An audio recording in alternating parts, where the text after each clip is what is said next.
Olá, eu sou Joyce, aluna extensionista do projeto Constituição é Notícia e graduanda em Direito pela Unifacisa, e junto com o aluno Hélio e o professor Dimitri Soares, vou falar a respeito da ação de arguição do preceito fundamental e a ADI, que é a Ação Direta de Inconstitucionalidade, que tratou em 2011 a respeito da união homoafetiva. Então, para iniciarmos, devemos saber que a ADI é uma ação de cunho constitucional que tem como pressuposto a existência de ameaça à lesão de preceito fundamental. Já a DPF é uma ação constitucional que tem como seus pressupostos a existência de ameaça ou lesão a preceito fundamental. Sabendo disso, vamos às primeiras perguntas que ele vai fazer ao professor Dimitri. Eu me chamo Yoel, como o Joyce já falou, eu faço parte do projeto Constituição é Notícia.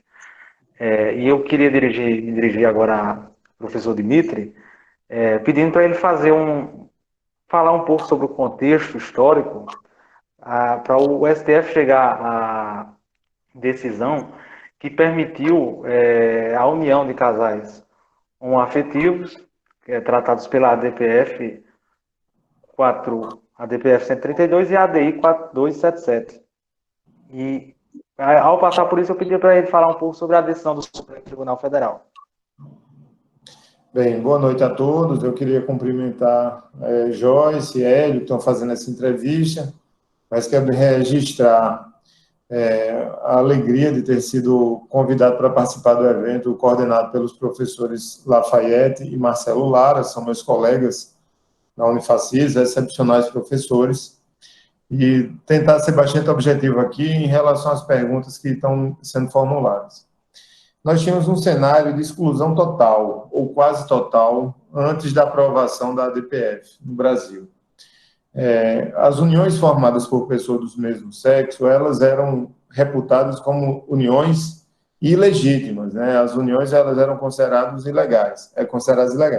Quem realizava esse tipo de união, havia dentro da estrutura pontiana a interpretação de que essas uniões elas eram absolutamente inválidas, ou seja, no nível da invalidade, elas não preenchiam esse requisito do negócio jurídico. Trocando em miúdos, elas não tinham efeito na prática. O que é que isso significava? Bom, isso significava uma trajetória longa de exclusão dos direitos das pessoas que faziam opção por união do mesmo sexo, né? Dos casais que, por uma feliz menção da professora Maria Berenice Dias, passaram a ser chamados de casais homoafetivos, tá? Um termo mais, digamos assim, mais aceito, um termo mais humanizado para se referir a essa questão.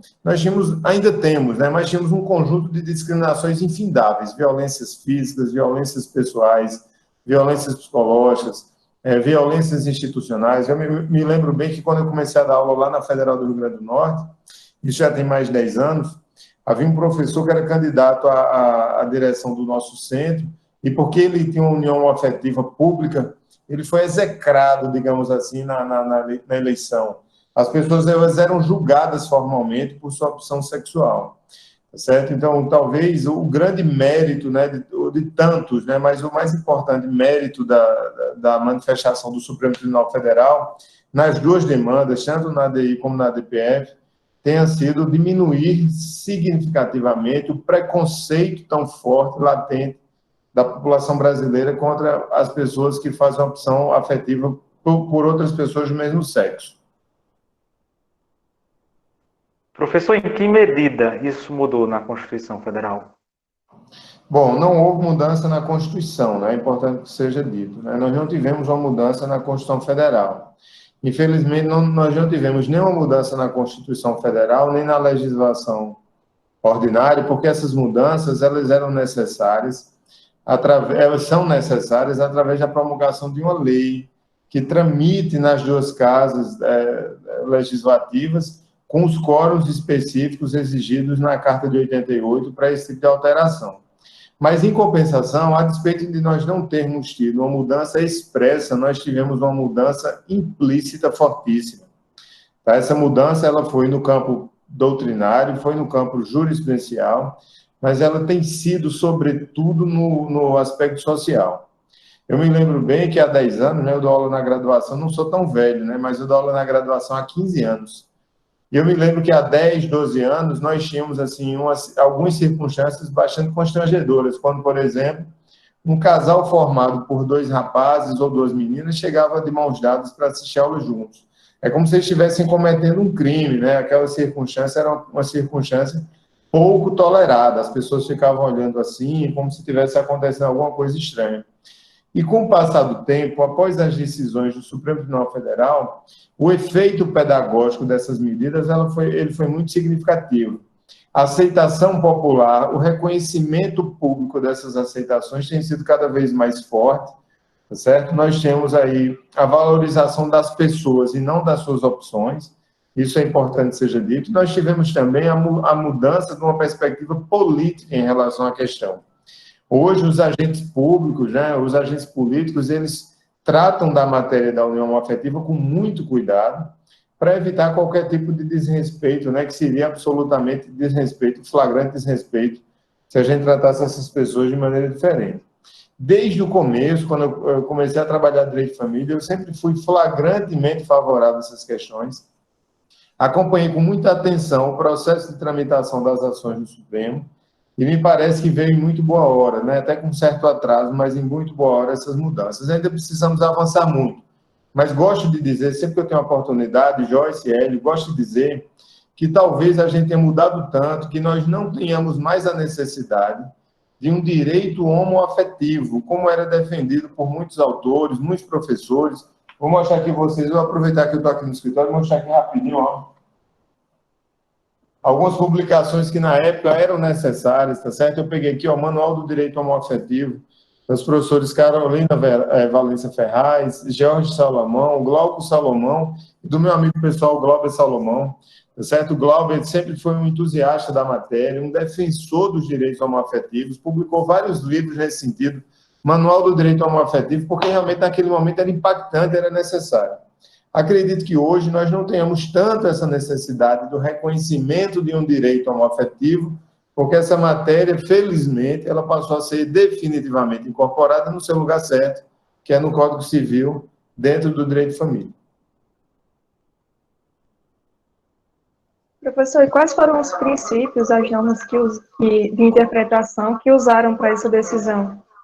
Bom, o primeiro deles foi o princípio da dignidade humana, né? Não há dúvidas em relação a isso, a dignidade é o nosso super princípio, é o princípio máximo, que inclusive tem sido mal utilizado em determinadas circunstâncias, mas que foi muito bem utilizado nessa questão do reconhecimento das uniões estáveis entre pessoas do mesmo sexo. Depois do princípio da dignidade humana, o princípio da igualdade entre as pessoas, né? A regra geral de igualdade na sociedade.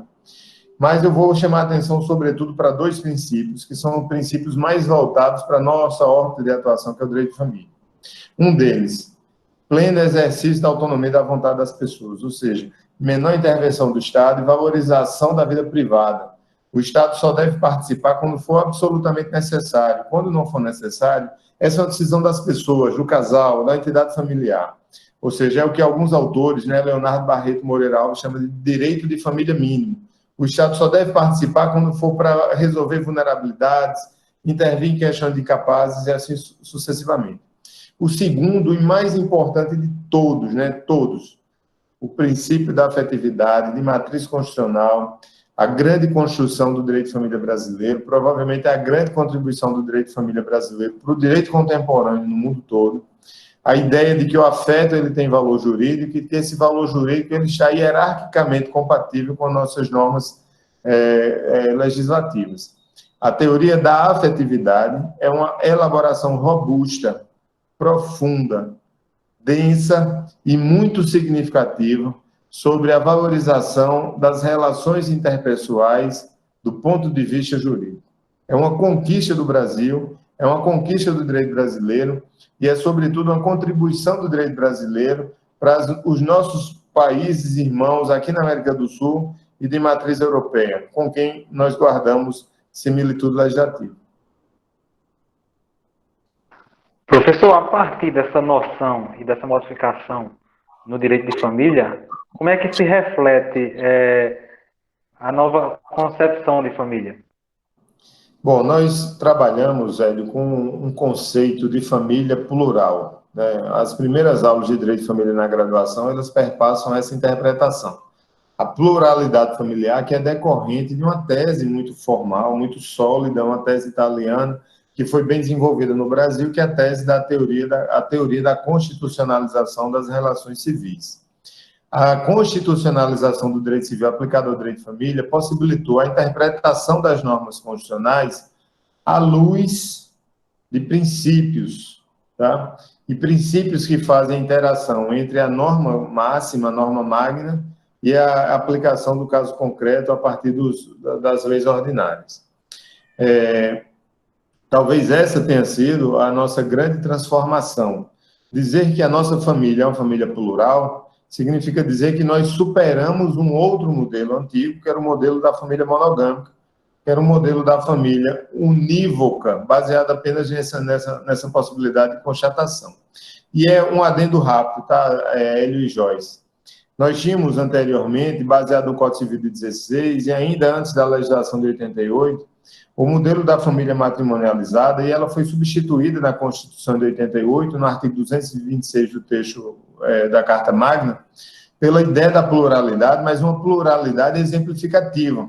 Existe um texto emblemático para isso, né? Um texto que foi publicado ainda em 89, eu tenho até o livro por aqui, mas eu não vou buscar agora para não demorar muito essa entrevista, mas é um texto que foi publicado no calor da nova Carta Constitucional pelo professor Paulo Luiz Neto Lobo, uma das maiores referências em direito civil no Brasil e na Europa. O professor Paulo Lobo lançou um artigo muito interessante chamado Entidades Constitucionalizadas Familiares para além do número de cláusulas. Em 89, de maneira precursora, ele disse: esse rol não é um rol taxativo, é um rol exemplificativo. Ou seja, ele abriu as portas, abriu os caminhos para que a gente possa incluir nessa perspectiva da pluralidade outras entidades familiares. E aí no caminho veio família homoafetiva, depois vieram trios afetivos, famílias monoparentais, relações avoengas, relações simultâneas e uma gama de outras unidades familiares que fazem parte desse grande caleidoscópio que é a família brasileira. Com essa decisão, a gente pode dizer que damos início a uma nova história do direito de família, não é isso, professor? Como é que ficam as relações de adoção e essas relações? Sem dúvida. A decisão ela foi uma decisão paradigmática. Então, nós passamos a ter novas regras para todos os aspectos da lei infraconstitucional. As adoções passaram a ser plenamente possíveis, como são hoje, sem nenhuma distinção, sem nenhuma diferença. Mas eu vou muito além das adoções, tá? Todos os outros efeitos jurídicos aplicáveis a qualquer família heteroafetiva, digamos assim, certo? Heterossexual, eles também são aplicados às famílias homoafetivas.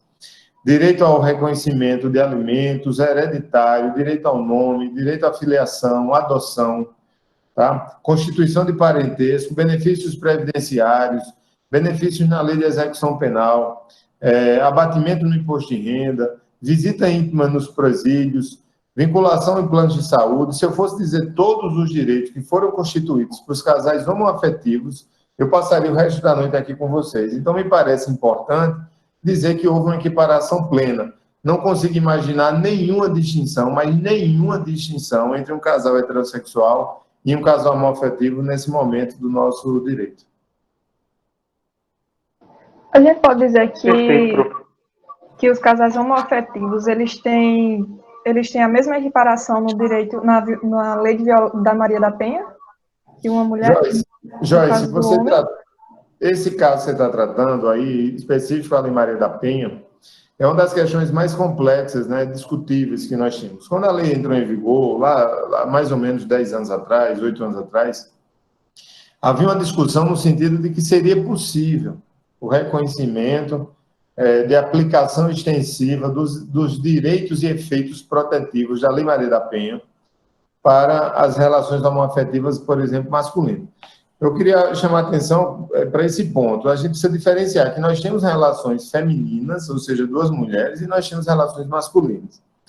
A interpretação majoritária, Joyce e Hélio, e a interpretação que recebe a minha corroboração, o meu apoio acadêmico, é no sentido de que essa lei não pode desvirtuar as suas origens e a sua fundamentação, e ela não pode ser aplicada para relações formadas por pessoas que são dois homens, formadas por pessoas do mesmo sexo masculinas, tá? Porque a essência da norma é de proteção da mulher.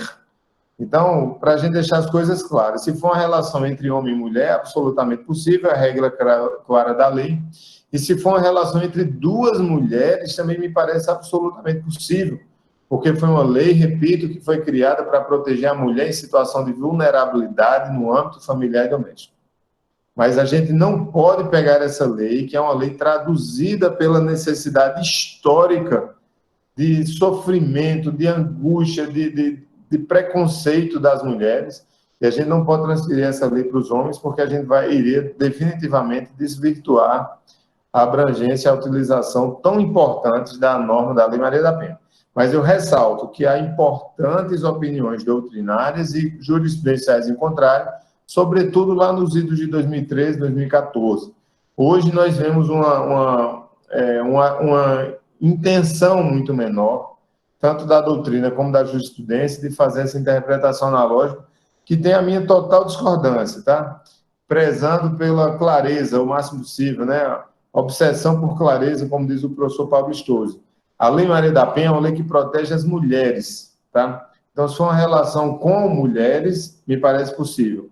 Uma relação entre homens, eles precisam demandar dentro das perspectivas da responsabilidade civil ou da responsabilidade criminal, data máxima vênia para quem pensa em contrário. Você acabou já entrando nos aspectos sucessórios, que era uma da nossa última pergunta, né? Então já adiantou esse ponto. Eu queria saber do senhor se você enxerga alguma mudança, por exemplo, no aumento de procura de união estável, casamento, nesse caso, a partir dessa pandemia que a gente vive. Olha, nós temos aí, Hélio Joyce, né? Nós temos um aumento da busca por planejamento sucessório e todas as medidas relativas ao planejamento sucessório a partir da pandemia. Inclusive, eu tive a oportunidade de, durante o mês de abril todo e começo de maio, participar de uma coluna muito interessante nas rádios CBN, em Campina Grande, João Pessoa, só para tratar esse tipo de questão, porque ela desperta um interesse muito, muito grande nas pessoas. Hélio, nós temos a plena possibilidade de realização de atos sucessórios, de herança, de disposições testamentárias, de planejamento sucessório por casais homoafetivos, porque, como eu disse a vocês, não há nenhuma distinção em relação aos direitos das outras famílias e das outras pessoas. Entretanto, é importante dizer que ainda temos uma baixa procura por esses serviços pela parcela da população que é representada pelos casais homoafetivos. Eles ainda são muito estigmatizados, eles ainda estão muito presos na cultura do preconceito. Existe, mas é pouco, bem menos do que a gente tem em relação a casais heterossexuais, tá certo? Talvez com o passar do tempo, e sobretudo, acredito eu, com as transformações viscerais que nós vamos viver na sociedade após a pandemia, essa procura pelos casais formados por pessoas do mesmo sexo, ela se torna uma procura mais direta, mais simples, mais objetiva, menos assustada, digamos assim, né? A gente vê às vezes que o casal homoafetivo ele vem meio com medo, marca a hora, entra assim, meio desconfiado, como se ele estivesse cometendo uma coisa errada. Isso é um ranço muito forte do período de extremo preconceito que a gente teve no direito brasileiro contra eles. Eles são as grandes vítimas e nós ainda vamos levar um bom tempo para tentar superar essa herança de preconceito que a gente deixou para os casais formados por pessoas do mesmo sexo. Professor, a gente vai se encaminhando já para o final do nosso bate-papo, e eu queria agradecer a você pela disponibilidade, agradecer à aluna Joyce também, e caso você tenha alguma consideração final que queira fazer, pode ficar à vontade. Bom, eu quero agradecer mais uma vez a você, a Joyce, a Lafayette, a Marcelo Lara. Quero desejar uma mensagem de positividade para nossos alunos, né, nossos amigos, colegas. Tudo isso vai passar. E para finalizar, quero deixar uma proposta de reflexão. Acredito eu, Hélio e Joyce, que depois da pandemia nós vamos mudar muito o rumo das coisas no direito de família brasileiro. Eu tenho apostado nisso, tenho discutido isso em vários eventos, hoje mais cedo, inclusive, num evento nacional, trabalhei nessa linha, que é a linha da contratualização das relações de família. Me parece que essa ideia da contratualização, ela encaixa muito bem com as necessidades e com as preocupações dos casais formados por pessoas do mesmo sexo, porque eles vão conseguir superar definitivamente as lacunas da lei e eles vão criar as regras próprias dos seus relacionamentos. Como dizia Jean Carbonnier, nos idos da década de 60 do século passado, olhando para os nossos tempos, ele dizia assim, no futuro, o grande doutrinador francês, no futuro, cada família vai criar o seu direito de família. Acredito que agora chegou a hora de cada família legislar suas próprias regras, diminuir a intervenção do Estado e ampliar a participação da autonomia privada. Os casais formados por pessoas do mesmo sexo têm a oportunidade definitiva, precisa, importantíssima, de estabelecer os critérios que eles acham fundamentais, as regras do jogo nas suas relações. Isso é um grande, grande avanço e talvez seja uma virada de Copérnico nas relações de família no Brasil. Provavelmente uma das grandes mudanças, um processo de profundas transformações está por começar. Tá bom? Um beijo a todos. Espero revê-los em breve, quando tudo isso passar, as coisas voltarem ao normal. Muito obrigado. Muito obrigada, professor, por sua participação. E aí, tchau. Tchau, tchau.